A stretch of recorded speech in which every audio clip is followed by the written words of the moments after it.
Hi friends, green പീസും soya ചങ്ക്സും വെച്ചിട്ട് നല്ലൊരു മസാല ഉണ്ടാക്കിയാലോ. ഒരു ഗ്ലാസ്സിൽ പകുതിയിലേറെ ഗ്രീൻ പീസ് എടുത്തിട്ട് അതിനൊരു 5-6 മണിക്കൂർ വെള്ളത്തിലിട്ടൊന്ന് കുതിർത്തെടുത്തായിരുന്നു. എന്നിട്ട് പിന്നെ അതിനെ കഴുകിയിട്ട് കുക്കറിലിട്ട് ആവശ്യത്തിന് വെള്ളം ചേർത്ത് ഉപ്പും ചേർത്ത് ഒന്ന് വേവിച്ചെടുക്കുക. നല്ലതായിട്ട് വേവണേ. ഒരു 5 വിസിൽ വന്നതിന് ശേഷമാണ് ഞാൻ കുക്കർ ഓപ്പൺ ചെയ്തത്. പിന്നെ ഒരു ഗ്ലാസ് ഫുള്ള് സോയ ചങ്ക്സ് എടുത്തിട്ട് അതിനൊന്ന് ചൂടുവെള്ളത്തിലിട്ടിട്ട് അതൊന്ന് കുതിർന്നതിന് ശേഷം പിന്നെ തണുത്തതിന് ശേഷം അതിൻ്റെ വെള്ളമൊക്കെ ഒന്ന് പിഴിഞ്ഞ് കളഞ്ഞിട്ടുണ്ട്. ഇനി 2 സവാള എടുത്തിട്ട് ചെറുതായിട്ട് മുറിച്ച് വയ്ക്കാം. ഗ്രീൻ പീസും സോയ ചങ്ക്സും ഒരേ അളവിലെടുത്താലും കുഴപ്പമില്ല കേട്ടോ. ഒരു തക്കാളിയും ഇതിൽ കാണുന്ന പോലെ ചെറുതാക്കിയിട്ട് മുറിച്ച് വയ്ക്കണേ. എനിക്കെല്ലതും ചെറുതായിട്ട് മുറിച്ചെടുക്കാനാണ് എപ്പോഴും ഇഷ്ടം.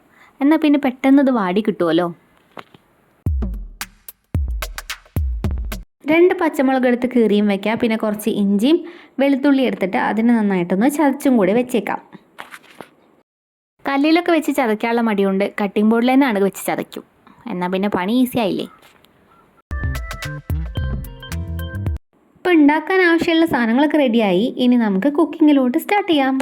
അപ്പോൾ ആദ്യം തന്നെ സ്റ്റവ് കത്തിച്ചിട്ട് അതിലൊരു പാത്രം വയ്ക്കുക. പാത്രം ചൂടായതിനു ശേഷം വെളിച്ചെണ്ണ ഒഴിച്ചു കൊടുക്കുക. വെളിച്ചെണ്ണ ചൂടായതിനു ശേഷം ചതച്ച് വെച്ചിരിക്കുന്ന വെളുത്തുള്ളി ഇടുക. പിന്നെ കറിവേപ്പില ഇടുക. ചിക്കൻ റോസ്റ്റ് ഉണ്ടാക്കുന്ന പോലെ ഏകദേശം അതുപോലെയൊക്കെ തന്നെയാണ് കേട്ടോ. വെളുത്തുള്ളിയുടെ കളറൊക്കെ ഒന്ന് മാറി വരുമ്പോൾ ഈ ചെറുതായിട്ട് മുറിച്ച് വെച്ചിരിക്കുന്ന ഈ സവാള കൂടെ ചേർത്ത് ഒന്ന് ഇളക്കി കൊടുക്കുക. എന്നിട്ട് കുറച്ച് ഉപ്പും കൂടി ചേർക്കുക. ഇത് വാടാൻ ആവശ്യമുള്ള ഉപ്പും കൂടി ചേർത്ത് കൊടുക്കുക. ഇനി ഇത് നന്നായിട്ടൊന്ന് വാടി വന്നോട്ടെ. അപ്പോൾ മീഡിയം ഫ്ലെയിമിൽ ഇട്ടിട്ട് അടച്ച് വെച്ച് വേവിച്ചാലും മതി. അപ്പോൾ പെട്ടെന്ന് ഒന്ന് വാടി വന്നോളും.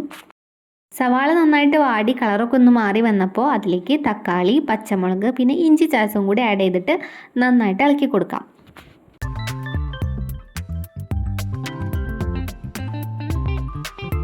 ഇത് നന്നായിട്ട് ഇളക്കി നന്നായിട്ടൊന്ന് വാടി വരണേ.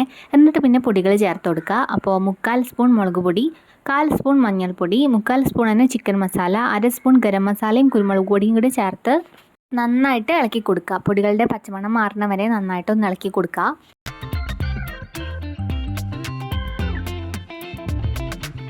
ഇനി നമ്മുടെ സോയ ചങ്ക്സിന് അതിലോട്ട് ഇട്ട് കൊടുക്കാം. അപ്പോൾ അതും ഇട്ടിട്ട് നന്നായിട്ടൊന്ന് മിക്സ് ചെയ്ത് കൊടുക്കുക. ഈ മസാലയും ഇതും കൂടെ നന്നായിട്ട് മിക്സ് ആവണം. ഇപ്പോൾ ഇതെല്ലാം കൂടെ നന്നായിട്ട് മിക്സ് ആയിട്ടുണ്ട്. ഇനി ഇതിലേക്ക് വേവിച്ച് വെച്ചിരിക്കുന്ന ഗ്രീൻ പീസ് ഉണ്ടല്ലോ അതും കൂടെ ചേർത്ത് കൊടുക്കുക. കണ്ടില്ലേ, നന്നായിട്ട് ഗ്രീൻ പീസ് വെന്തിട്ടുണ്ട്. ഇനി എല്ലാം കൂടെ നന്നായിട്ട് മിക്സ് ചെയ്ത് ഇളക്കുക. ഉപ്പൊക്കെ നോക്കിയിട്ട് ഉപ്പില്ലെങ്കിൽ ആവശ്യത്തിനുള്ള ഉപ്പും കൂടെ ഒക്കെ ചേർത്ത് കൊടുക്കുക. ഇതെല്ലാം കൂടെ നന്നായിട്ട് മിക്സ് ചെയ്ത് കഴിഞ്ഞിട്ട് ഇതിനെ മീഡിയം ഫ്ലെയിമിൽ ഇട്ടിട്ട് ഒന്ന് മൂടി വെച്ചിട്ട് വേവിക്കുക. ഒരു 3 മിനിറ്റ് ഇങ്ങനെ മൂടി വെച്ച് വേവിക്കുക.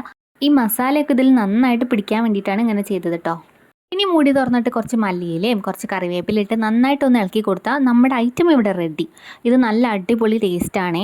അപ്പോൾ ഇതിന് ചോറിലേക്കും ചപ്പാത്തിയിലേക്കും ഉപ്പുമാവിലേക്കും അങ്ങനെ എല്ലാറ്റിലേക്കും കോമ്പിനേഷനായിട്ട് പറ്റുന്ന ഒരു ഐറ്റമാണ്. അപ്പോൾ എല്ലാവരും ഒന്ന് ട്രൈ ചെയ്ത് നോക്കുക. ഈ വീഡിയോ ഇഷ്ടമായിട്ടുണ്ടെങ്കിൽ വീഡിയോ ലൈക്ക് ചെയ്യുക, ഷെയർ ചെയ്യുക, അതുപോലെ നിങ്ങളുടെ കമൻറ്റ്സ് പറയുക. എൻ്റെ ചാനലും കൂടെ ഒന്ന് സബ്സ്ക്രൈബ് ചെയ്ത് സപ്പോർട്ടും കൂടെ ചെയ്യണേ. ഇത് നല്ല ഈസി ആയിട്ടുള്ള റെസിപ്പി തന്നെയല്ലേ, ഭയങ്കര കോംപ്ലിക്കേറ്റഡ് ഒന്നുമല്ലല്ലോ. അപ്പോൾ ഇനി ഇതുപോലെ ഈസി ആയിട്ടുള്ള റെസിപ്പി കൊണ്ട് ഇനിയും കാണാം.